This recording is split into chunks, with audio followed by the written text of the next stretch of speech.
Bueno, buenas tardes. Nada, simplemente, soy César Méndez, el director de la escuela. Simplemente un par de palabras para darles la bienvenida a esta primera jornada de un ambicioso programa que han preparado desde el Grupo de Energía, Economía y Dinámica de Sistemas de la Universidad de Valladolid. Es un ambicioso programa para celebrar un poco el 10º aniversario del grupo. Son ya muchos años trabajando en todo este tipo de temas. Yo personalmente he estado en algún trabajo de fin de grado que se ha hecho en el grupo y que ha sido tutorizado por alguno de los miembros del grupo, y siempre se agradece pues que en todos estos estos temas que hablan sobre la energía pues se trate de buscar algún número y tratar de siempre razonar un poco, alejándonos de otro tipo de motivos o de ideologías, ¿no? Que se pongan números claros sobre la mesa. Nada, simplemente pues bienvenidos, espero que sea muy interesante. Fernando Frechoso, el coordinador del grupo, y Margarita Mediavilla pues van a hacer ahora la introducción y la presentación del magnífico ponente que tenemos hoy para arrancar. Espero que sea interesante, que estén cómodos, y yo ya pues le doy la palabra a Fernando. Muy bien, gracias. Enhorabuena por estos 10 años de trabajo continuado y a seguir adelante. Muchas gracias, César. Bueno, pues cuando nos planteamos, porque alguien va y dice, pues si vamos a llevar 10 años, pues no nos habíamos dado cuenta, ¿qué hacemos? Pues claro, no vamos a seguir trabajando, vamos a dedicarlo a otra cosa, que sea celebrarlo. Y decimos, pues organizamos unas jornadas, que esto sí que sabemos, lo hemos hecho más veces, traemos a la gente que nos parece, también para nosotros mismos, hacer nexos, colaboraciones con otra gente y ofreceroslas a vosotros que habéis venido, que nos parece interesante. Quisiera dar las gracias, porque luego Marga va a contar un poco la intrahistoria del grupo, y antes de eso querría dar las gracias a todos los que han formado el grupo. Algunos no están hoy aquí, pero es igual. Algunos fuimos fundadores del grupo, es lo mismo. Otros han llegado mucho más tarde, es lo mismo. Es las ganas de trabajar con la que llega la gente y de hacer ciencia. Muchas veces nuestras peleas, aparte de nuestros egos personales, que siempre les tenemos, no se creen ustedes que porque nos vistamos de científicos tampoco les tenemos, pues es en decir, esto es ciencia, esto no, hasta aquí, por favor, esto tenemos que darle todavía un paso más para poderlo publicar. Hay muchas cosas que animan nuestras discusiones, que nosotros las tenemos, y nuestro día a día, que aunque estemos celebrando los 10 años, pues en estos 10 años hemos tenido muchas cosas. Yo solo soy coordinador del último año. El alma mater fue EPI del grupo, ahora lo va a contar Marga, y pues ha habido de todo. Pero aún así hay que seguir adelante y hay que intentar seguir haciendo lo que hacíamos, ¿no? Muchos de nosotros éramos amigos antes de esto, nos conocimos estudiando, y pues cuando nos jubilemos pues seguiremos siendo. Y no quería decir muchas más cosas. Os presento a Marga, no sé si la conocéis. Margarita Mediavilla Pascual es licenciada en física, hizo su doctorado en ingeniería, es profesora aquí en esta escuela, y no es una cara tan conocida como Antonio Turiel, que se dedica mucho a la divulgación. Nuestra cara más divulgadora es Marga. Hace poco ha estado en la conferencia Más allá del crecimiento, ¿no? En el Congreso de los Diputados, y es la que más se mueve dando conferencias aquí y allá por toda España. Y pues nada, pues os dejo con Marga, ¿vale?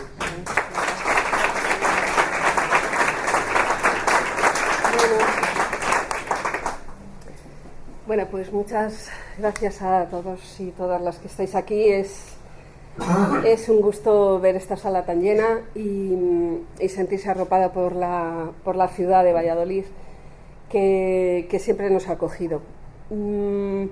Yo quiero contar la historia del grupo, que empieza, como dice Fernando, cuando éramos estudiantes, porque en realidad el GES no habría existido si no hubiera sido por esa vocación de servicio a la sociedad, de activismo, en el buen sentido de la palabra, que empezó cuando éramos estudiantes y estábamos en una asociación que se llamaba Universitas 3M y casi todos los que fuimos fundadores estábamos ahí. Y bueno, pues cuando empezamos a crecer y salimos de la universidad, algunos nos quedamos como profesores y estuvimos muchos años intentando hacer algo que pudiera volcar nuestro activismo hacia nuestro trabajo, o sea, unir nuestro trabajo como profesores universitarios con esas cosas que nos interesaban. Porque pensábamos que la universidad era una plataforma fantástica para mejorar el mundo y qué mejor que usar nuestra capacidad como investigadores e investigadoras para ello. Y bueno, pues tardamos mucho en hacerlo, pero bueno, pues unos cuantos, cuando empezamos ya a ser funcionarios, que es una cosa que viene muy bien, el tener una plaza fija, decidimos optar por la dinámica de sistemas. ¿Por qué la dinámica de sistemas? Bueno, pues porque era una metodología que usábamos en ingeniería, es una metodología muy parecida a lo que se usa en ingeniería industrial, y los que estábamos en ingeniería industrial, bueno, pues pensamos que podíamos usarla para abordar temas que salían de la ingeniería, que se volcaban hacia la sociedad. Y empezamos, Epi y yo, que nos fuimos a Bergen, a la Universidad de Bergen, a aprender, con una bebé de 6 meses y otro niño de 3, una auténtica aventura. Y cuando volvimos empezamos a entrar en contacto con este señor que tenéis aquí abajo, el más calvo, el gran Pedro Prieto, que el primer miembro de ASPO en España, de la Asociación para el Estudio del TIC-Oil, un gran divulgador, y también Daniel Gómez Cañete, que juntos crearon la web crisisenergética.org, que fue una web muy rompedora en el ámbito hispano, porque empezó a hablar de los temas de la disponibilidad de petróleo y de gas natural. Y después empezamos con los primeros trabajos de investigación. Fuimos a la 7ª conferencia de ASPO en España, en Barcelona, que Carlos presentó un trabajo. Y bueno, pues también estuvimos en Atenas, en la conferencia de System Dynamics, haciendo pequeños modelitos de transición energética, que yo llamé Enerficción, que era, bueno, pues un modelo muy sencillito de juguete. Y todo ello terminó cuajando en la tesis de Carlos de Castro, que fue una tesis ya en dinámica de sistemas y que fue, yo creo que la primera tesis en ámbito hispano que habla de pico del petróleo y que trata el pico del petróleo. Creo que todavía lo es.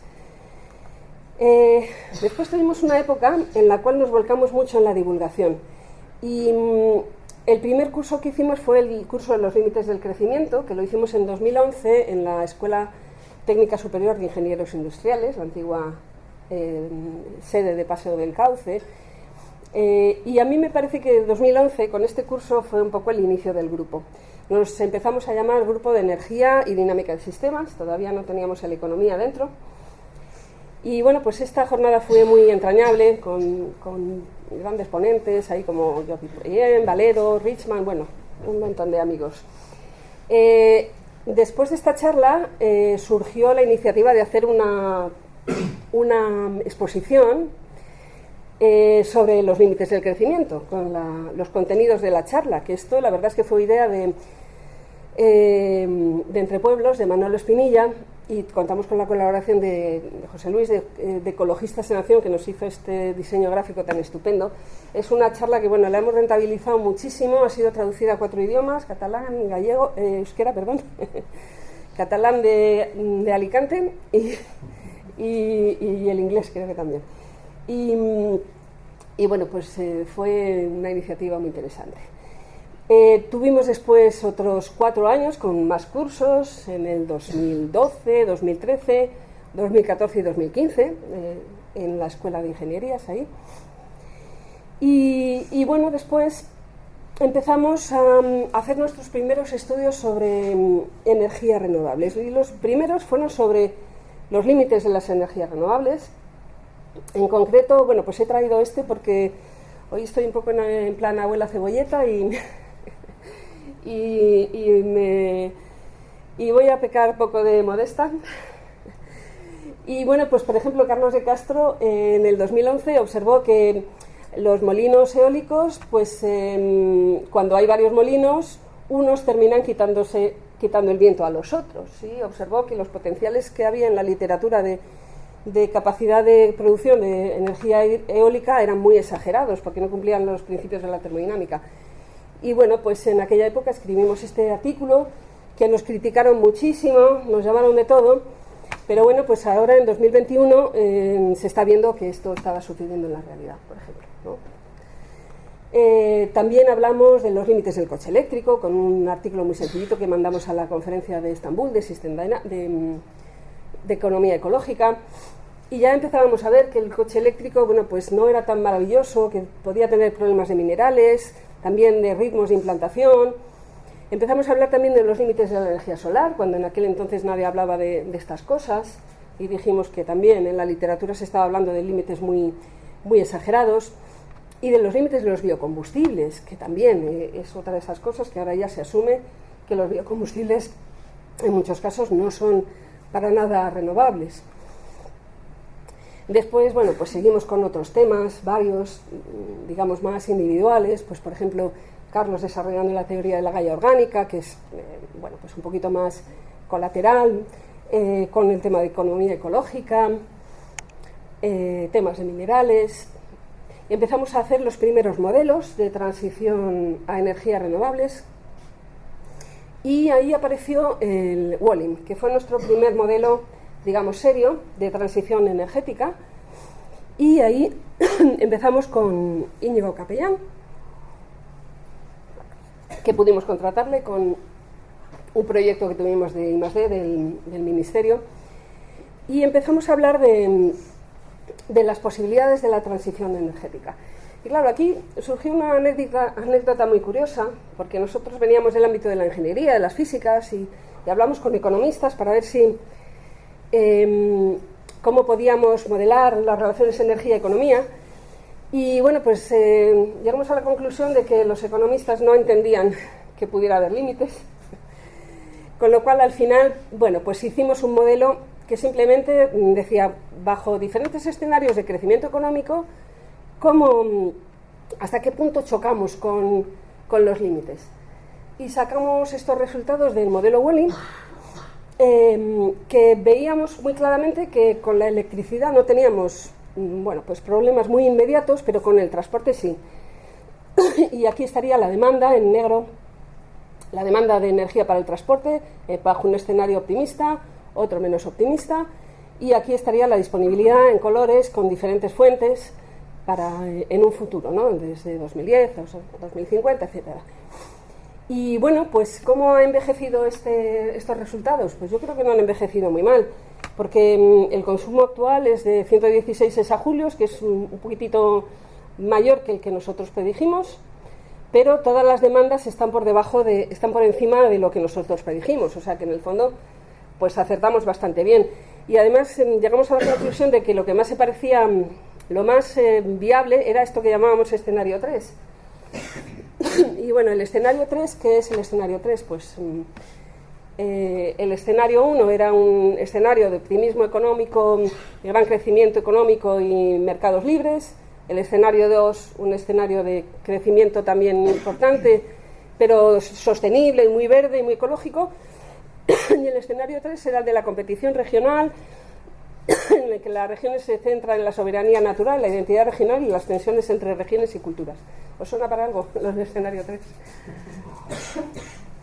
Bueno, yo creo que también acertamos bastante, ¿no? Dijimos que no había energía suficiente para los primeros escenarios y que lo más parecido iba a ser estos otros escenarios.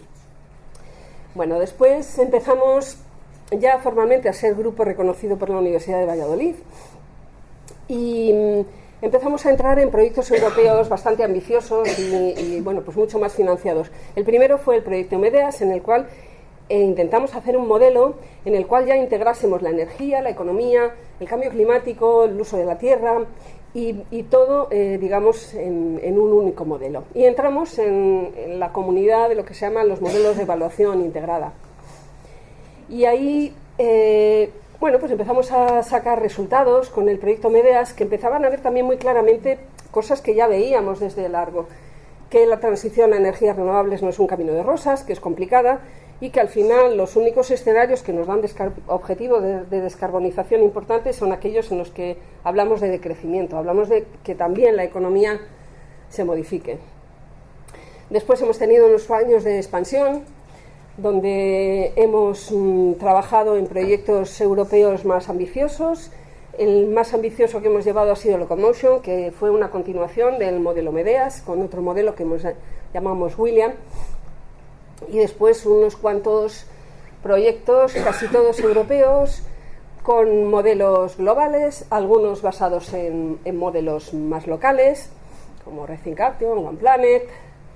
Hemos trabajado también con el Ayuntamiento de Valladolid en proyectos modestos, pero también basados en el metabolismo agroalimentario. Hemos trabajado también en el problema de la despoblación, que es una de las cosas que abordaremos la semana que viene. Y también, bueno, modelos nacionales. Y bueno, pues hemos colaborado con mucha gente. He puesto aquí los logos de algunas de las instituciones con las que hemos colaborado, pero me faltan muchas porque, bueno, pues hemos tenido mucha actividad con un montón de grupos de otros lugares. ¿Y qué es lo que hemos hecho? Bueno, pues hemos trabajado en cosas que van a salir esta semana, por ejemplo, la tasa de retorno energético, en la cual Íñigo Capellán y Carlos de Castro, yo creo que están a la vanguardia mundial, que, bueno, la charla de mañana lo explicará un poco mejor. Hemos trabajado en estudios sobre movilidad eléctrica y disponibilidad de minerales también para la movilidad eléctrica, metabolismo económico y alimentación. También en temas de variabilidad eléctrica, que es uno de los problemas de la renovable, los problemas del transporte, la minería, los impactos de la energía solar, que tampoco son despreciables.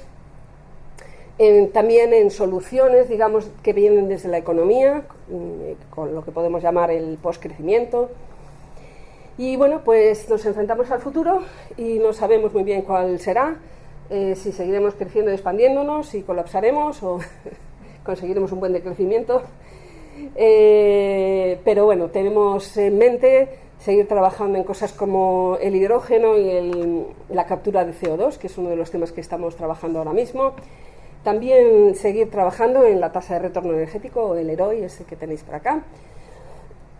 Queremos también abordar un poco más los temas biológicos, la biodiversidad, la transición energética y su impacto sobre la alimentación o los bosques. Y también en soluciones que vengan desde la economía, ¿no? Pues hablar de cambios de estilo de vida, de poscrecimiento, políticas de demanda, cosas que vayan un poquito más hacia la solución.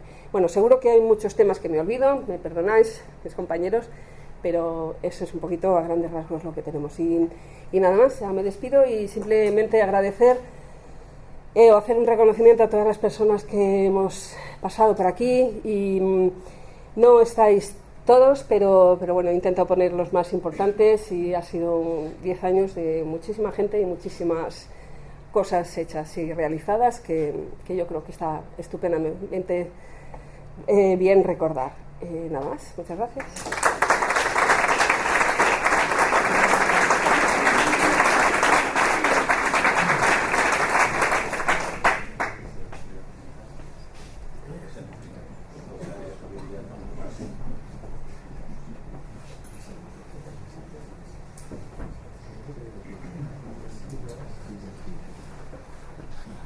Hay sitios por aquí, para que incluso si os queréis sentar, coger las sillas, para que no andéis de pie, que me da cosa veros de pie. Bueno, voy a presentar a Antonio Turiel. Él es licenciado en físicas y licenciado en matemáticas por la Autónoma de Madrid y hizo su tesis doctoral en física teórica también por la Autónoma de Madrid. Y luego, pues, por cosas, él es de León, por cosas del destino, pues acabó en Barcelona, en el Instituto de Ciencias del Mar, del Centro Superior de Investigaciones Científicas, CSIC. La mayor parte de la gente le conocéis no por sus artículos científicos, que los tiene, bastantes, sino por su etapa, su faceta divulgadora. Su faceta divulgadora, ha escrito varios libros, tenéis por ahí, si buscáis, todavía alguno a la venta estará, me imagino. Tiene un blog muy famoso, luego si quieres tú lo tal. Se me olvidó decir que Margarita, su etapa divulgadora, su faceta divulgadora, también tiene un blog personal. Y aparte del blog y los libros, pues se mueve mucho por toda España. En el blog, en la parte derecha, si entráis, pues veréis todos los sitios a los que visita. En estos 2 meses, no sé, 15 o 20 sitios, no sé ya, o sea, hay veces que es una locura. Y entonces, bueno, ya le hemos traído muchas veces a Valladolid, es amigo nuestro. En uno de los proyectos Medeas colaboramos, fue un proyecto que sacaron ellos, eran ellos los líderes de ese proyecto europeo en el que hicimos el modelo Medeas, por tanto nos conocemos ya de muchos años. Y nada, y sin más, pues os dejo con él. Bueno, pues buenas tardes. Lo primero, evidentemente, agradecer a la Universidad de Valladolid y a la escuela y a Goetz de haberme invitado hoy a estar aquí. Y sí, bueno, es verdad que yo tengo una carrera como investigador bastante consolidada, pero bastante desconocida, ¿no? Porque yo realmente lo que más trabajo a nivel de investigación es en la oceanografía física. Trabajo muchísimo en temas de procesos relacionados con el clima a nivel oceanográfico y el impacto que tiene también en tierra firme, pero evidentemente por lo que más se me conoce es por el tema de la divulgación. Yo conocí el problema del pico del petróleo pues más o menos por la época que lo conocíais vosotros, me imagino, de aquella época de cuando salió el fin del petróleo barato y estos artículos un poco seminales del rebrotar del peak oil. Y llevo haciendo divulgación sobre el problema del peak oil particularmente y luego ya más generalmente de problemas de sostenibilidad desde el año 2010, o sea que ya son 15 años, hemos visto cómo se nos ha ido cayendo el pelo y otras cosas. Y bueno, yo ahora lo que querría hacer es un poco, no haré un resumen de todo lo que ha pasado, porque mi idea es hablar unos 30 minutos también. Creo que la gracia de este encuentro es dar tiempo a la gente para que pueda hablar, daros una visión personal de dónde estamos particularmente referidos a la crisis energética, con especial énfasis a lo que es la disponibilidad de petróleo y de combustibles fósiles y del uranio, y un poco pues qué está pasando con el modelo de transición y cuáles son las cosas que yo ahora mismo anticipo que van a marcar el futuro los siguientes años, viendo además los movimientos tan espectaculares que está habiendo a nivel de normativa y demás, ¿no? Cosas que, por cierto, a nadie de los que estamos aquí, nadie de Goetz y evidentemente a mí, nos pilla de sorpresa porque son cosas que ya hace muchos años anticipamos, ¿no? Pero bueno, entonces bueno, empiezo. La visión convencional sobre el tema de la disponibilidad de petróleo es que lo único que importa es el precio. En este momento el precio de un barril del West Texas Intermediate, que es la referencia en Estados Unidos, está en unos $57 por barril, esta gráfica es hoy mismo, y en el caso del Brent está en unos $60. Y esto se nos dice, bueno, esto es un precio barato. Ahora mismo no hay ningún problema con el petróleo y demás. Entonces, la conclusión lógica es pensar que evidentemente no hay ningún problema con el suministro de petróleo. Todas estas cosas que llevamos 15 años diciendo pues son bobadas, porque evidentemente el petróleo hay más que suficiente, por lo menos como para garantizar que el precio sea adecuado. El problema de esta visión, que es una visión que muchas veces se impulsa desde la visión, digamos, de la economía neoclásica, ¿no? Porque respecto también a los economistas ecológicos, que cada vez son más y más que deben de ser, es una visión que lo que peca es de fijarse en una variable y no intentar ver el conjunto y sobre todo ver todas estas transformaciones que Marga ha hecho alguna alusión al tema de cuál es la perspectiva también que tenemos a nivel internacional. Pero sobre todo además pecan de falta de perspectiva temporal, porque claro, yo muestro esta gráfica y dices, bueno, llegamos a tener unos $80 a principios de este año, pero fíjate cómo ha bajado, sobra petróleo y demás, ¿no? Claro, tú cuando lo miras en una perspectiva temporal un poco diferente, y por ejemplo miramos cómo ha evolucionado el precio del petróleo desde el año 95, ¿no? Desde hace 30 años hasta ahora, pues hombre, dirías que algo ha pasado. Tú dirías que yo no he extendido la gráfica a los años anteriores, a los años 80, después de las crisis que hubo en los años 70, pero aquí vivíamos en una época de mucha estabilidad del precio, se movía entre los 20 y 30, y según arranca el siglo, empieza también a arrancar los motores, ¿no? Y entonces, bueno, pues llegamos a un pico de precios que de momento es el pico absoluto. Esto es el barril de Brent, de $147 que vimos en julio del año 2008, pues este pico de aquí, y luego después de esto una caída muy bestia que evidentemente estuvo pues sazonada con quiebras varias como la de Lehman Brothers y el principio oficial de la crisis de las hipotecas subprime. El precio se estrella, llega a valer 30 y pocos dólares el barril, pero luego ya empieza a remontar. Y este periodo de aquí es más peligroso y más destructivo que este de aquí. Porque en este periodo el precio era bastante alto, se movía siempre entre los 100 y los 110 dólares, y lo hizo de manera muy continuada. Y esto dañó las bases de la economía. Aquí se habló de la gran depresión, pero esto era la gran recesión. Es decir, aquí algo pasó y se cambiaron muchas cosas. Es una época en la que se fomenta muchísima deslocalización de empresas hacia China y hacia otros países. Y de hecho en España lo que se observa es una caída continua del consumo energético total, como se observa en toda Europa, porque son precios que aquí simplemente no son competitivos, hasta que de repente entramos otra vez en un proceso recesivo y una caída de demanda, cae el precio. Y bueno, ha seguido oscilando. Esto es el 2022, ¿eh? En 2022 yo daba 3 entrevistas a la semana a medios de comunicación, por lo menos 3, porque es aquello de que no nos acordamos de Santa Bárbara hasta que truena. Entonces, claro, cuando tenías el precio de la gasolina y del diésel rozando los 2 euros el litro, cuando tenías unos precios de la electricidad que llegaban a los 240 euros el megavatio hora, en aquel momento dices, oye, sí, hay un problema de crisis energética. Eso fue hace 3 años, ¿eh? Ya me parece que ya nos hemos olvidado. No, es que fue la guerra de Ucrania, sí, las narices, la guerra de Ucrania. Entonces, básicamente, lo que estamos viendo es un proceso que hemos descrito muchas veces, que es el de destrucción de la oferta, destrucción de la demanda. Estamos entrando en un momento en el que resulta muy difícil aumentar la producción de petróleo. Además, mezclamos cosas que no todas son exactamente la misma sustancia, y lo que sí que pasa es que se va perdiendo demanda, sobre todo en los países occidentales, en detrimento de otros países con mayor capacidad de expansión, como es la China, como es la India, y como en general son los países emergentes. Una cosa que es bastante interesante analizar es cuál ha sido la inversión por parte de las compañías petroleras en buscar petróleo en los últimos años. Esta gráfica que veis aquí, que es de Rystad Energy, es cuál ha sido la inversión en lo que se llama upstream, que es la parte del negocio petrolero que tiene que ver con la búsqueda y puesta en explotación de nuevos yacimientos de petróleo. La gráfica cubre desde el año 2000 hasta el año 2022. Y lo que veis es que prácticamente se multiplica la cantidad de dinero que se gastaba en buscar y poner en explotación nuevos yacimientos y mantener los que están en marcha, que eso también entra aquí. Se multiplica prácticamente por 5 desde el 2000 al 2014 y después, con altibajos, cae más o menos a la mitad. Justo además en un momento en el que el tipo de yacimientos que nos queda es un yacimiento más difícil de extraer porque es más profundo, implica unas rocas con menos porosidad, tienes que hacer más esfuerzo para sacar la sustancia en cuestión, y la propia sustancia no es de la misma calidad, requiere más procesamiento, requiere más consumo energético para convertirla en algo parecido a lo que estamos utilizando. Entonces esta caída es muy, muy, muy significativa. Pensad que en este momento, por ejemplo, Repsol ha cerrado su departamento de exploración. Repsol, la principal compañía petrolífera de España, no busca petróleo ya. Únicamente explota los yacimientos que tiene en marcha.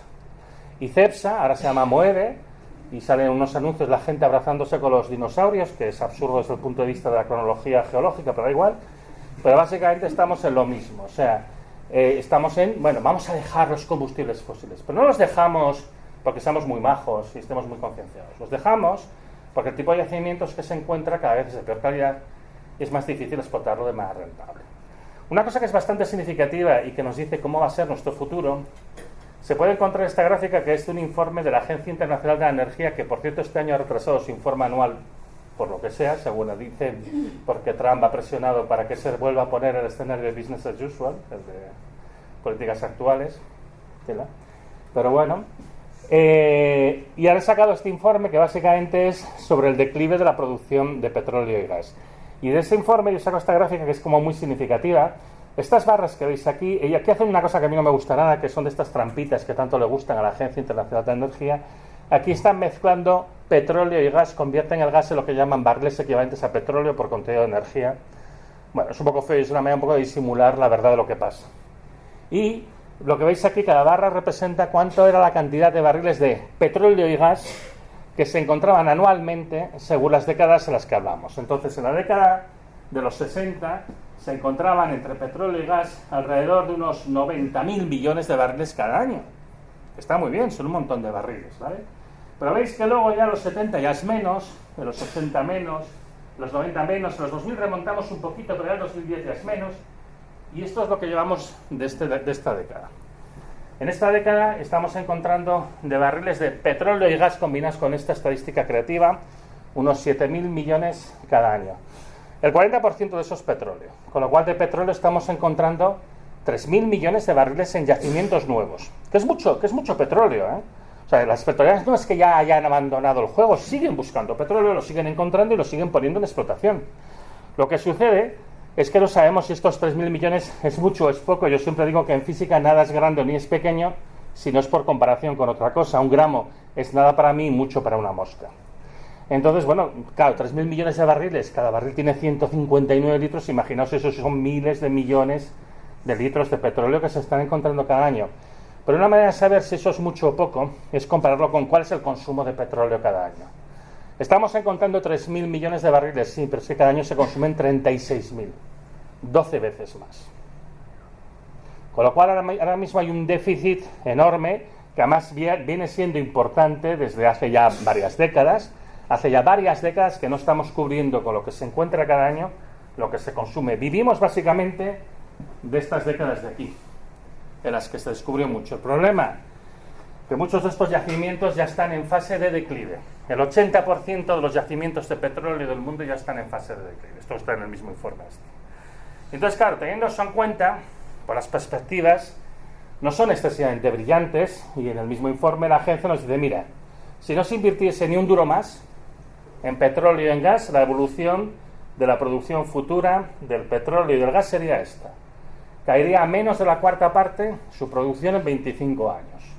Pensad que cuando hablamos del agotamiento de cualquier materia prima, nunca son agotamientos repentinos, ¿no? El modelo mental que tiene mucha gente es el modelo de la barrica de vino, ¿no? Que tú abres el grifo y va saliendo hasta que se cae la última gota. En la realidad las cosas no son así, hay un proceso de subida a medida que vas conociendo los yacimientos mejor y sigues explorando y consiguiendo más. Llega un momento que llegas al máximo de lo que se puede extraer físicamente y luego empiezas a decaer en un proceso que típicamente dura décadas, ¿vale? No desaparece de golpe, pero en cualquier caso, una caída a menos de la cuarta parte en 25 años obviamente sería muy problemática. Pero esto sería si no se invirtiese absolutamente nada más. Si se invierte en mantener lo que hay y se pone en marcha lo que se ha encontrado hasta la fecha que aún no funciona, el espectáculo sería este. Nos encontraríamos que caeríamos aproximadamente a la mitad en los próximos 25 años, que tampoco es que de gran consuelo, ciertamente. Es un escenario mejor, pero no es que sea mucho mejor. En vez de morir de 7 puñaladas, mueres de 3, pero te mueres igual. Entonces, bueno, pues aquí claramente todo va a depender de los yacimientos nuevos que se descubran en los próximos años. Y el informe de que en concreto acaba diciendo, pero si invertimos a un ritmo de 500.000 millones de dólares al año, vamos a ser capaces de reponer todo lo que consumimos. Cosa que no llevamos haciendo los últimos 40 años, pero da igual. Esto es lo que nos dice en este informe. Hay que tener confianza. Esto me hace mucha gracia, ¿no? Sobre todo hay que tener esperanza. Digo, hombre, también sentido común ayuda un poco, ¿no? En cualquier caso, está claro que estamos llegando al límite de lo que da. Sin embargo, una cosa, y yo también, cuando yo hablo del problema del agotamiento de los combustibles, es muy tentador empezar a poner fechas y decir, no, pues el 2018, el 2015, el 2020, van pasando los años y, bueno, pues aquello de vamos tirando patadas a la lata adelante. Entonces es interesante ver qué es lo que está pasando ahora mismo, ¿no? Y lo que está pasando ahora mismo es esto. Fijaos sobre todo en la línea de color verde. La línea de color verde representa lo que se llama la fracción de crudo y condensado de la producción de petróleo. Son solamente los últimos años, desde enero del 2018 hasta ahora, ¿vale? Y la línea de color verde, como digo, representa la fracción de crudo y condensado, porque aquí estamos de nuevo con las triquiñuelas. Si no tenemos petróleo, pues ponemos lo que sea para que cuele, porque esto es así. Entonces, ahora, últimamente las estadísticas del petróleo se contabilizan muy habitualmente lo que se llama los líquidos del gas natural, que para empezar no son líquidos, porque fundamentalmente es butano y propano, que eso a temperatura y presión ambiente eso es un gas, pero además es que eso no sirve para hacer combustibles líquidos, sirve para hacer plásticos.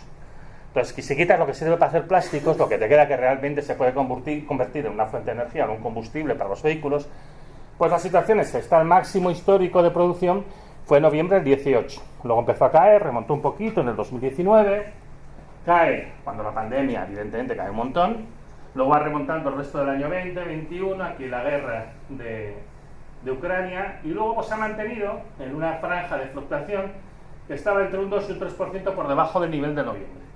Y ahora en los últimos meses, ¡pum!, empezó a subir. Pero empezó a subir a lo bestia, a lo bestia. De tal manera que dicen, ya vamos a ser capaces de superar el pico del 2018.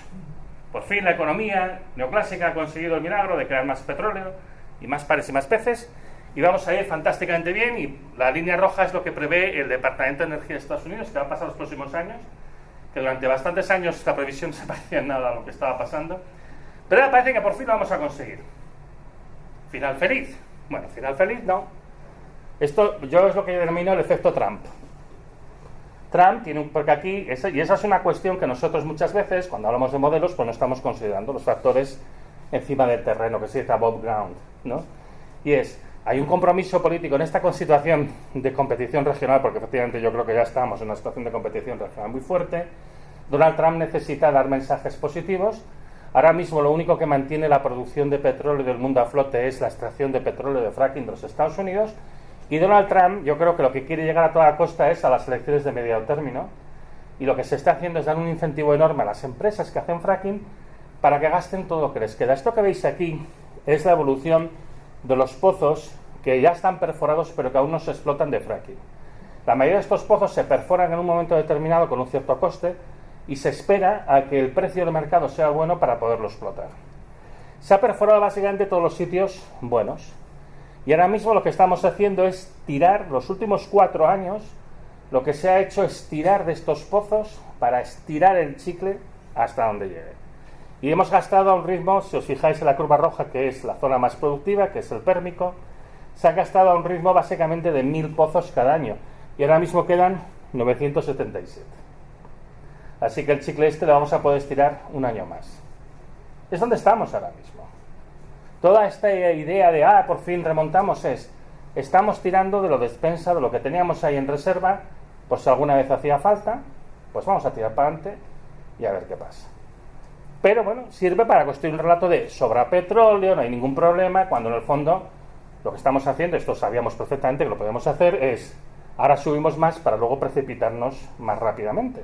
Pero bueno, este es el tipo de cosas que, por desgracia, una vez llegas al pico del petróleo, pues es lo que cabe esperar de las reacciones también, pues de los que toman las decisiones. Es también muy interesante lo que ha pasado con el uranio. La Agencia Nuclear Mundial ha estado 2 años sin sacar los datos de extracción de minas de uranio. Yo hacía muchas bromas al respecto, porque bueno, estábamos observando un pico geológico como preveían los modelos de agotamiento del uranio, máximo en 2016, una caída del 23% hasta el año 2022, y nos hemos tirado desde el año 2023 hasta ahora, hasta hace 2 semanas o 3, sin tener datos de la extracción de uranio ni del año 23 ni del año 24, y de repente los han publicado y mira, sube. De nuevo, la economía clásica ha hecho sus milagros y de repente aparece mucho más uranio. La clave de esto es esta franja de aquí, que había caído en picado en este momento, y se llama Canadá. Canadá había reducido la extracción de uranio de sus minas porque el uranio en Canadá es muy caro, es el uranio más caro del mundo. Va a $200 el kilo. Y claro, esos precios eran imposibles de pagar para la mayoría. Y ahora mismo, ¿qué se está haciendo? Da igual, porque hace falta uranio, porque estamos desesperados. Y entonces esto lo que ha hecho es que los precios del uranio se disparen. Y es así como se está intentando revitalizar la industria nuclear. Por otra parte, el agotamiento ya está en marcha, quiere decir, además el uranio, las minas de uranio cuando empiezan a caer caen muy deprisa. Pero bueno, sabes que si os fijáis en las otras franjas, están todas en un proceso de declive, prácticamente de declive. Canadá ha rearrancado con estos precios imposibles de pagar. Ya veremos a ver cuántos actores sobreviven a esto. Pero lo que podéis ver aquí es cómo ha ido subiendo el precio, de ser prácticamente insignificante si estamos hablando del uranio ya separamos el hexafluoruro de uranio, que es lo que se utiliza para hacer el proceso de enriquecimiento. En el 2018 tenía un precio despreciable, básicamente de céntimos por kilo, a lo que está valiendo ahora, que vale $100 el kilo de hexafluoruro de uranio. De céntimos a $100. Y el uranio enriquecido, teniendo en cuenta que la mayor parte de las unidades de enriquecimiento están en Rusia, pues ni te quiero contar a qué precio está. Estamos todo el rato huyendo delante de los límites, pero claro, cuando tú miras las producciones, dices, oye, pues sí, esto va tirando, claro, hasta que acabe de reventar. Esto también, para que veáis un poquito en perspectiva, de nuevo lo que decía, perspectiva histórica, esto es el precio del uranio en mina.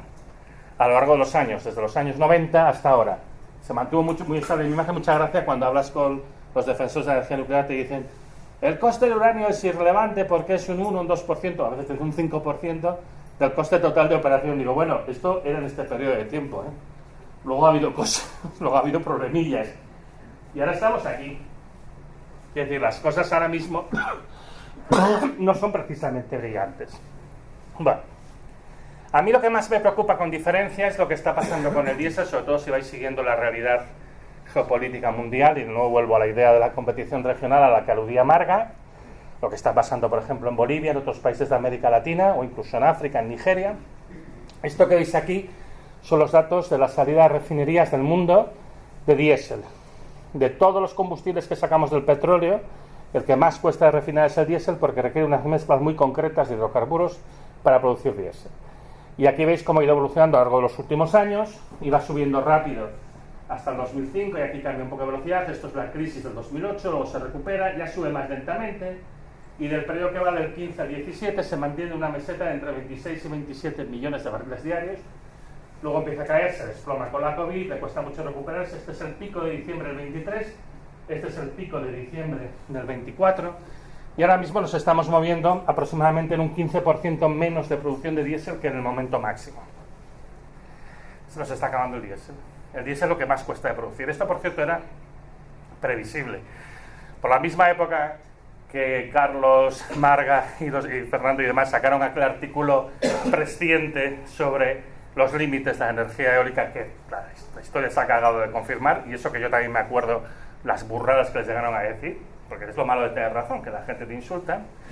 Pues más o menos por la misma época yo saqué un artículo hablando del pico de diésel, diciendo lo primero que va a escasear es el diésel, porque es lo que más cuesta de refinar. Y claro, el problema del diésel es que afecta, es la sangre de nuestro sistema económico, y decir diésel es lo mismo que decir agricultura, minería o transporte, y maquinaria en general. Y empieza a haber problemas serios de diésel en el mundo. Nosotros aquí no lo notamos, pero eso implica que otros países lo notan el doble, porque lo notan por la falta que tendría que hacer aquí.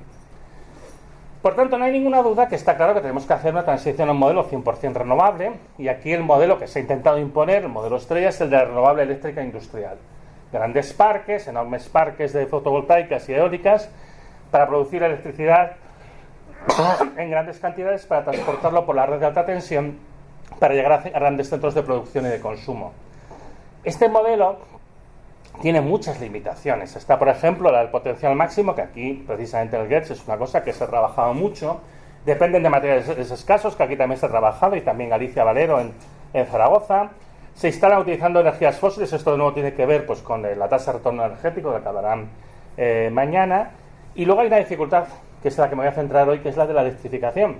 Que producir electricidad está muy bien, pero tiene dos inconvenientes. Uno, que no es en forma de electricidad como consumimos la mayoría de la energía. A nivel del mundo, el consumo de electricidad como parte de la energía final, la energía ya lista para ser utilizada, es solamente el 20%, en España ahora mismo es un 22%, y es un porcentaje que ha ido fluctuando un poco, pero más o menos se ha mantenido en esos niveles en los últimos 30 años, y realmente tienes un porcentaje muy similar en otros países de Europa, por ejemplo en Estados Unidos.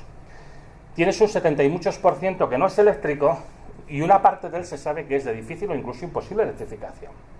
Hemos vendido una serie de tecnologías palanca, que hemos dado muchísimo la brasa con ellas, que nos iban a permitir incrementar el consumo de electricidad.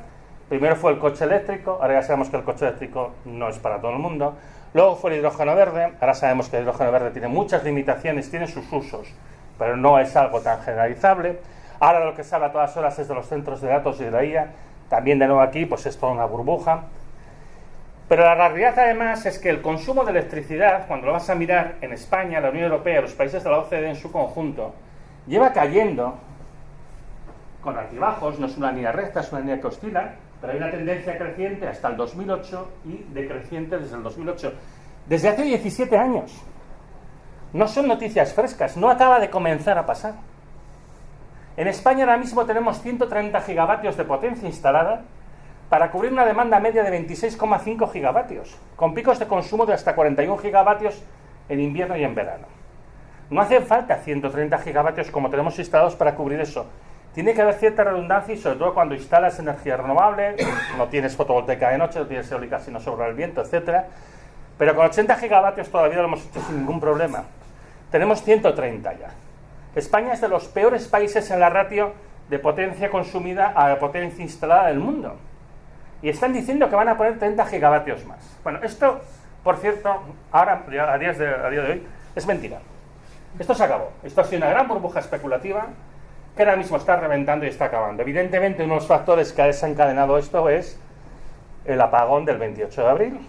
El 28 de abril sacó a la luz muchas vergüenzas del sistema eléctrico, particularmente la codicia y la incompetencia, porque nunca tenía que haber pasado, no había razones técnicas que justifiquen el apagón, pero el apagón sí que puso en evidencia que el modelo de integración de energía renovable era un modelo defectuoso. El problema no está en la tecnología renovable per se. La tecnología renovable tiene problemas en el sentido de que es intermitente, bueno, tiene una serie de limitaciones que son muy fuertes, obviamente, pero muchos de los problemas que tiene se podrían haber suplido si se hubieran instalado sistemas de estabilización, de frecuencia, de capacidad de absorción de potencia reactiva, que no se instalaron. Sistemas que en las centrales convencionales hay, pero aquí, para abaratar costes, se decidió que no se ponían.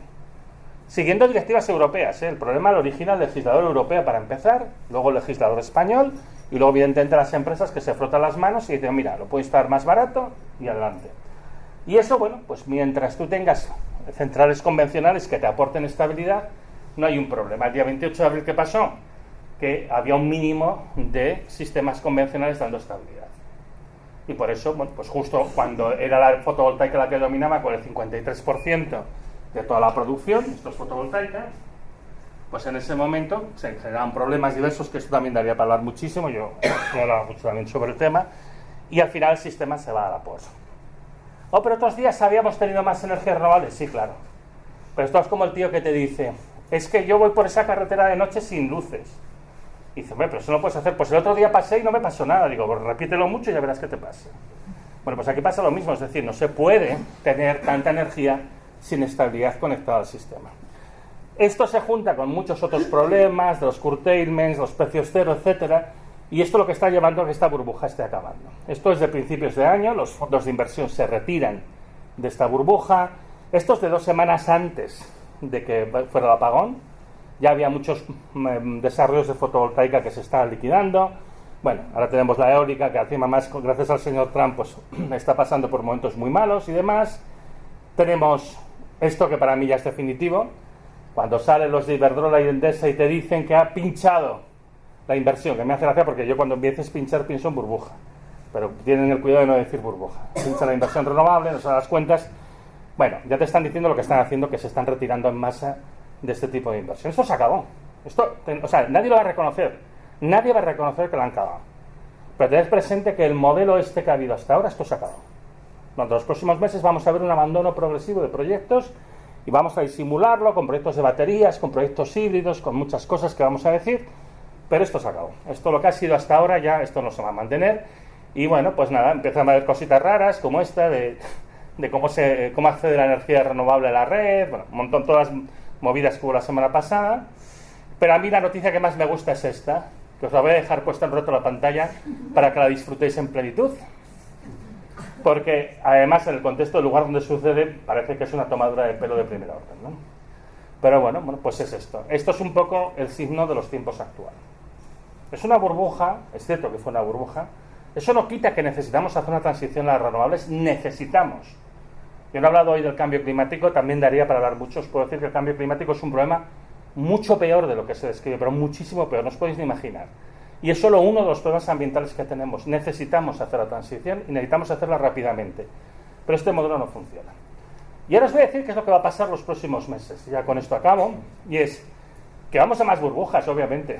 Porque las burbujas nos gustan. Somos como Bob Esponja haciendo burbujitas. Entonces, bueno, pues ¿qué va a pasar? Ahora mismo hay un retroceso claramente en materia de política ambiental, tanto en Estados Unidos, obviamente, como en Europa. Que es menos obvio, pero también. Así que vamos a volver a hacer a lo que el ser humano toda la historia se le ha dado mejor, que es quemar. Vamos a quemar cosas para obtener energía, porque esto es lo que siempre hemos hecho. Y ahora mismo ya estamos embarcados en varios procesos de vamos a quemar lo que sea. Y esto es una cosa que, por ejemplo, aquí en Castilla y León, pues ya se va notando también bastante. Entonces, bueno, tenemos esto de los combustibles orgánicos, que es muy gracioso, porque les llaman combustibles orgánicos y no biocombustible, y dices, pero si son combustibles que se originan de materia orgánica. Y yo, claro, porque la materia orgánica que se utiliza en los biocombustibles es vegetal y aquí no necesariamente. Y aquí hay toda una serie de derivadas muy oscuras. Porque uno de los problemas que tiene la ganadería extensiva que tenemos ahora mismo en España es que hay muchos cadáveres de animales. Y obviamente una parte de lo que se va a aprovechar para esto son cadáveres de animales. De aquí a poner una tasa a los cementerios, pues Soylent Green y ya está todo acabado.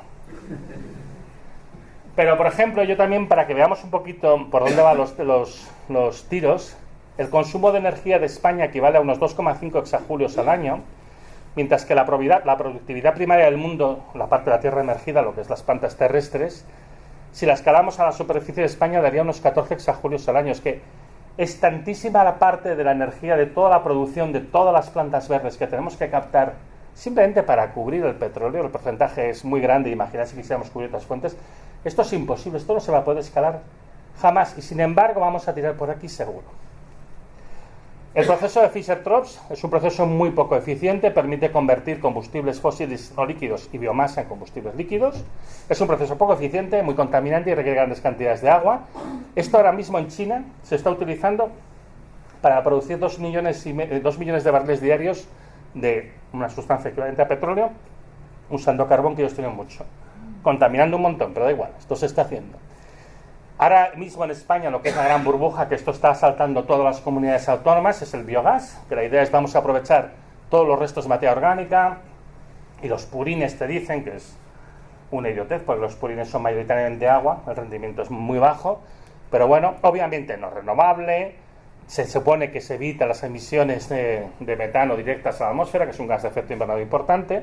Esto, a nivel de una granja, tiene sentido, aprovechar sus propios residuos para generar calor en la granja, cosas así, esto podría tener un cierto sentido. El tipo de modelo que se está utilizando aquí en España, pues es lo mismo otra vez, es la macro planta de generación de biogás, tiene un impacto enorme en el territorio, todos son camiones arriba y abajo, tiene posibles efectos de contaminación súper importantes, pero sobre todo es que tiene un rendimiento nulo. O sea, esto realmente es más una pérdida de energía que una fuente de energía, pero se va a hacer, porque hay la subvención, es que es así. Y en Europa están desesperados. Y ahora lo último es esto, es la biomasa, ¿no? Que aquí ya tenéis algunos proyectos, por ejemplo, de centrales de calor de distrito utilizando biomasa, que es una cosa completamente absurda, ¿no? El problema de las calefacciones centrales en las casas es que una parte muy importante del calor se disipa por los tubos que suben entre los pisos. Pues ahora imaginad que en vez de hacerlo en una casa lo haces en todo un barrio, como se está haciendo aquí ya en Valladolid y como se pretende hacer en tantas otras ciudades de Castilla y León. Y hablamos de biomasa y la idea es utilizar residuos agrícolas, pero no os engañéis, al final de lo que estamos hablando es de leña, estamos hablando de quemar bosques y esto es lo último ya que podemos quemar, o sea, y es claramente hacia donde van ahora mismo los tiros.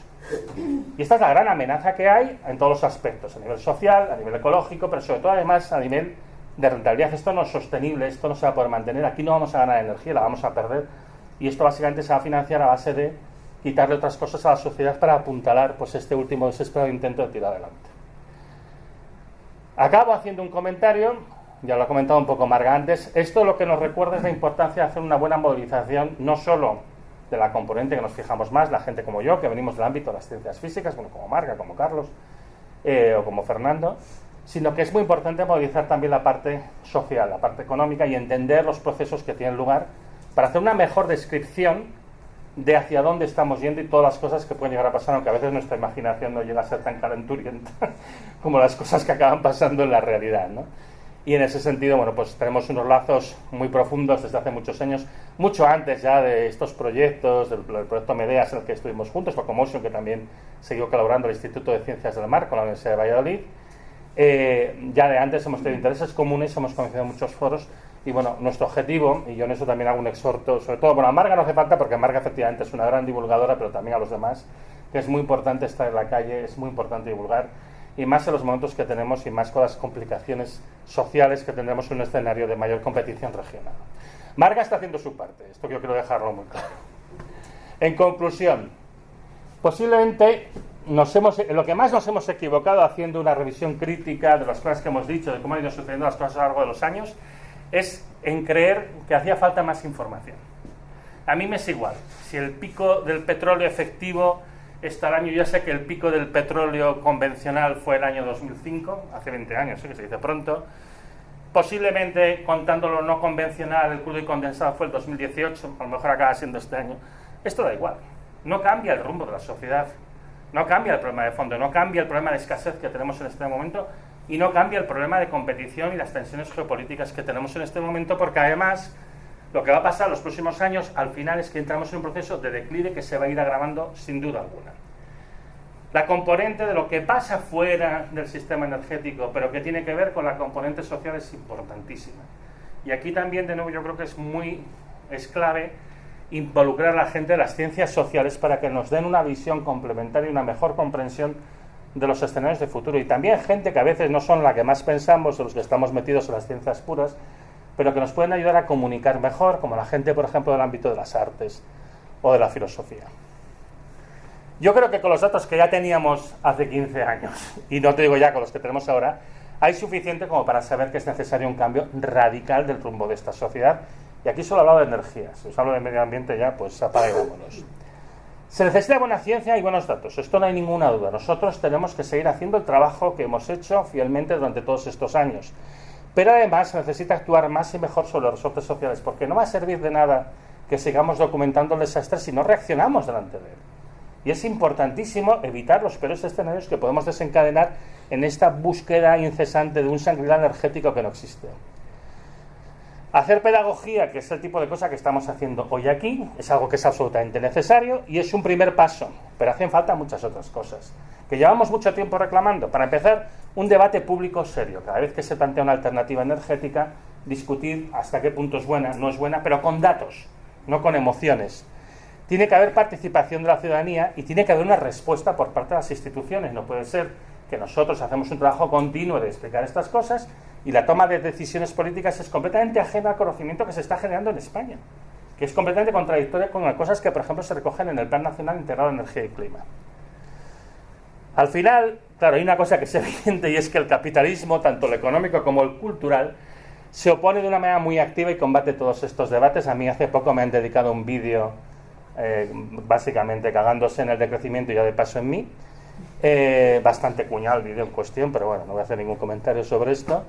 Este es el tipo de cosas que cabe esperar en una situación en la que se están confrontando dos visiones del mundo muy diferentes, pero en un trasfondo que tenemos un problema creciente de acceso a los recursos, los energéticos en particular, y ambiental. Por eso es muy importante superar esta barrera, por eso es muy importante ampliar la concienciación del público general, porque este es un debate que es necesario abrir y las transformaciones que necesitamos hacer a nivel de sociedad son absolutamente imprescindibles. Gracias por vuestra atención y ya está, yo he acabado.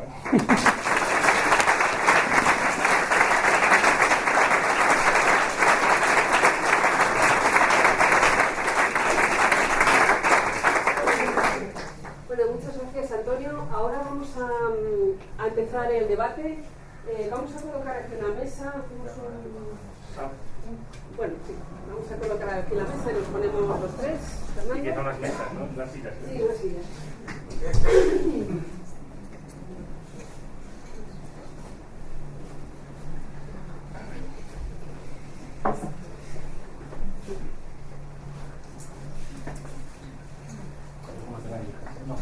A mí me interesa ponerme aquí porque no oigo bien.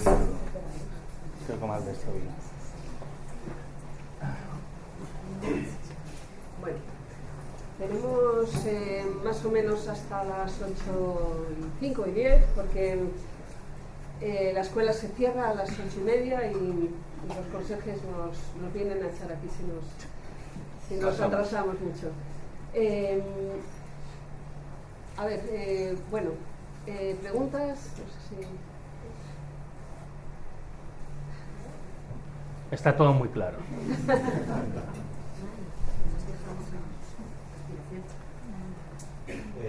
para Antonio.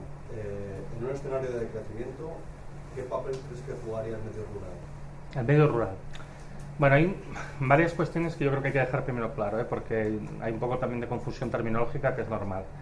Yo distingo siempre entre el declive energético inmaterial, que es un hecho físico, habrá menos energía y menos materiales, y el decrecimiento, que es una propuesta de organización social, ¿no? Entonces, en un escenario, no sé si te refieres de declive, Sí, decrecimiento, pero el decrecimiento, digamos, una implementación social. El medio rural, evidentemente, tiene un papel fundamental, en primer lugar, como proveedor de alimentos. Es que eso es una cosa que está clara. Y en general, de proveedor de materias primas fundamentales para el mantenimiento de toda la actividad humana. Entonces, yo creo que es bastante... Esto también se ha hablado mucho, esto lo he hablado mucho, y vosotros estáis aquí trabajando sobre eso. Tiene que haber, evidentemente, una revitalización del sector primario para empezar. Y esto, además, en un contexto de cambio climático, que esto complica todo muchísimo más por el tema de disponibilidad de agua y por el tipo de cultivos que se pueden hacer. Se pueden tomar muchísimas medidas paliativas y correctivas, pero, por ejemplo, fíjate que una cosa que es bastante importante es el mantenimiento de los bosques, porque los bosques fomentan el ciclo corto del agua. Entonces, si tú empiezas a no tener bosques, tienes esta circulación rápida al ciclo corto, lo pierdes. Entonces, por eso mismo, estas ideas de la biomasa son tan peligrosas. O, por ejemplo, los incendios tan terribles que sufrimos pues, en León, en mi tierra, en Zamora, en Orense, en el norte de Cáceres este verano, pues también son muy preocupantes porque nos están quitando una herramienta fundamental. En cualquier caso, el medio rural está llamado a tener un papel fundamental, venga lo que venga. Incluso en un escenario no de decrecimiento, sino, por ejemplo, de ecofascismo o otros escenarios indeseables, porque la base al final de la economía va a tener que ser, de nuevo, el sector primario. Eso no quiere decir que todo el mundo tenga que dedicarse al sector primario, pero sí que es real que tendrá que dedicarse de mucha más importancia. Y ahí uno de los factores clave, que eso también creo que tú lo habéis trabajado, es cómo se mantiene la mecanización del campo, que no es nada sencillo en una situación de menor disponibilidad de energía concentrada. Has hablado de la red de calor y del tema de biomasa. En Valladolid nos están continuamente metiendo por los ojos la red de calor, se va a ampliar la barca. Por los ojos y por otros lados. Sí, económicamente hay unos recursos. Claro, yo después de escucharte a ti y con información que tenía previa, tampoco entendía este despliegue, pero ¿os escuchan realmente cuando vais a la Junta de Castilla y León y les decís que la solución no es esta, que hay que ir por otro lado, o realmente desde el punto de vista político les da igual? El objetivo es vender un proyecto, vender una idea, conseguir unos votos a efectos de próximas elecciones y patada al bote que decías tú adelante. Pues ¿Cómo lleváis la comunicación con el Ministerio? Yo, todas las veces que he ido a la Junta de Castilla y León me han escuchado con mucho detalle. Todas ellas. O sea, ninguna. A mí me han llamado como experto a comparecer delante del Senado de España, del Parlamento del País Vasco, del Parlamento de Cataluña, del Parlamento de La Rioja, de la Asamblea de Extremadura, para temas muy concretos.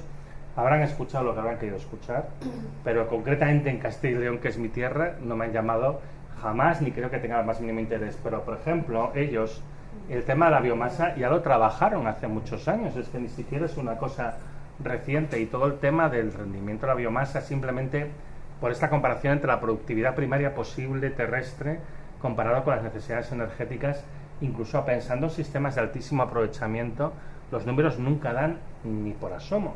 Ya sin entrar en los otros efectos ambientales, por ejemplo, que decía antes, de la alteración del ciclo corto del agua, etcétera, etcétera.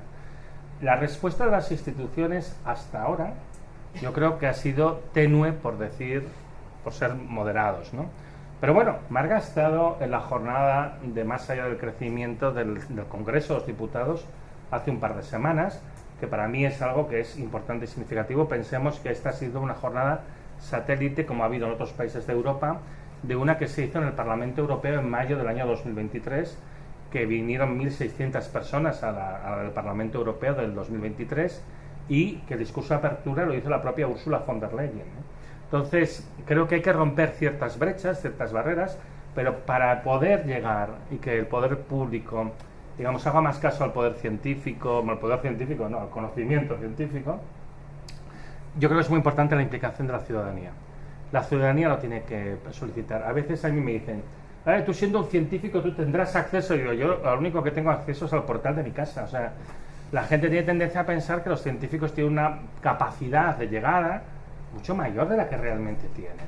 Entonces, sí que hay contactos, sí que se dicen cosas, sí que se hacen cosas, pero al final tiene que ser algo que la propia sociedad civil, bien informada, tiene que pedir. No sé vosotros qué experiencia tenéis. Yo os voy a dar una anécdota sobre mi experiencia con la Junta de Castilla y León. Sucedió hace años, sí, también es verdad, quizá ahora tengan más interés, pero hace años Comisiones Obreras organizó una jornada sobre energía en la cual acudían sindicatos, acudía gente de la patronal del carbón, de la patronal de las fotovoltaicas, de la academia, que era yo, de la biomasa también, bueno, era gente de industria, no eran solamente organizaciones sociales, también estaban sindicatos, y la hicieron en la Consejería de Agricultura para que la consejería, creo que era la de Industria, sí, no era la de Agricultura, para que la consejera no tuviera más que bajar del despacho al salón de actos para asistir. Y bueno, pues apareció en la prensa, salió la consejera, llegó a la televisión, le hizo una entrevista a la consejera, le hizo una entrevista también al del fracking, ¿cómo se llamaba? El Shale Oil España, ¿no? Después llegó la consejera, dio su charla y dijo que por problemas de agenda se tenía que marchar.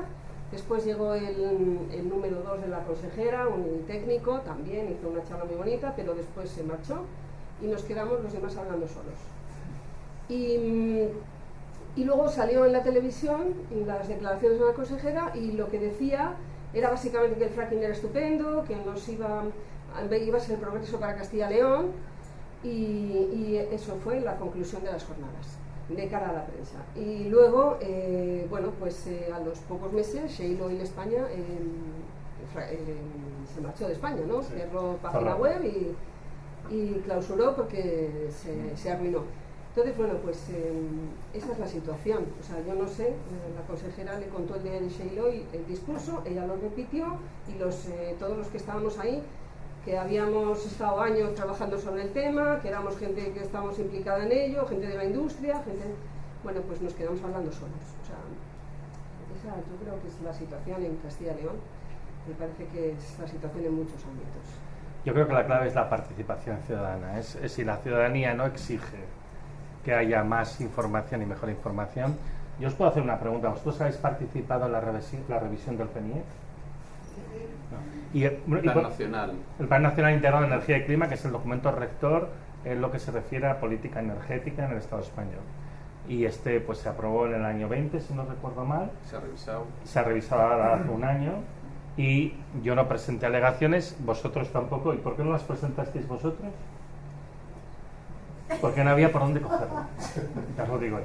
Porque no hay por dónde cogerlo. Es que, claro, yo es que tengo el problema con el primer párrafo. El primer párrafo dice: en el año 2050 España consumirá no sé qué animalada de gigavatios hora y tal. Y yo digo, bueno, pues si España consumirá eso, ¿para qué me preguntáis a mí?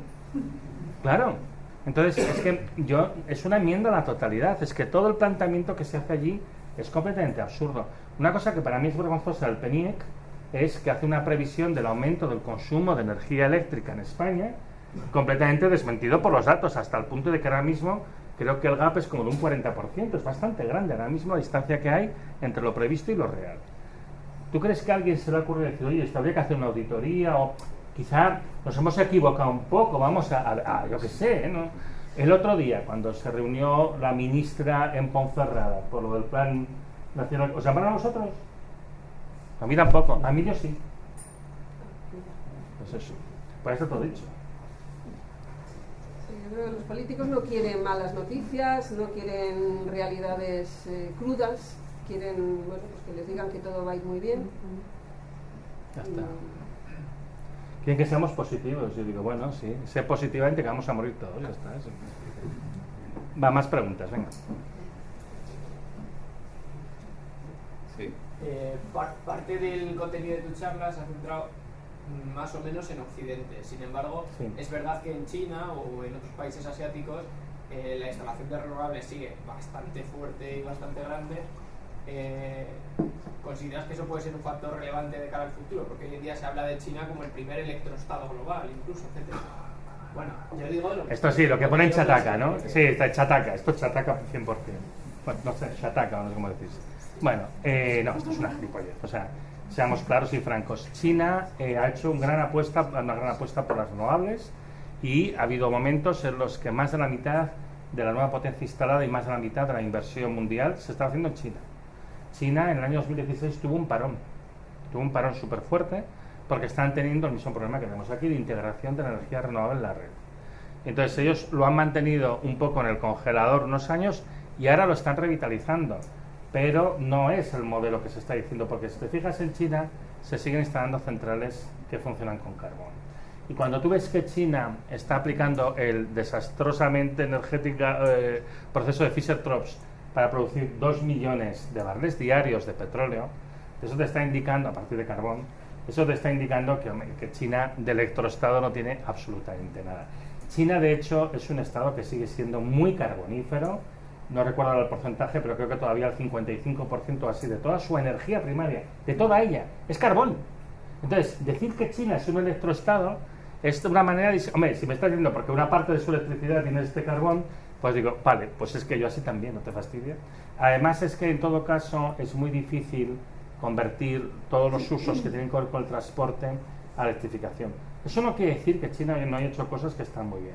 Sí que las ha hecho y China yo creo que sí que intenta hacer algo parecido a la transición, pero se están chocando con los límites que se acaban imponiendo físicamente.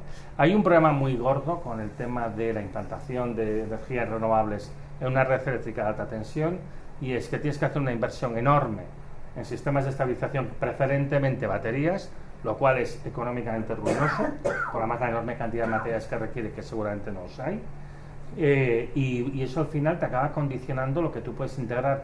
La otra opción, hacer integraciones de más pequeña escala y aceptar que de vez en cuando hay pequeños apagones.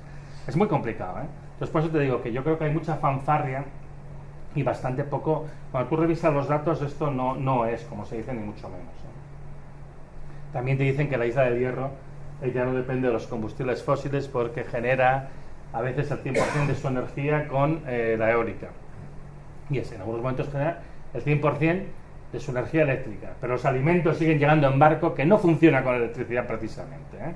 Y la mayoría del consumo lógicamente es petróleo, sigue siendo petróleo el día. ¿Más preguntas?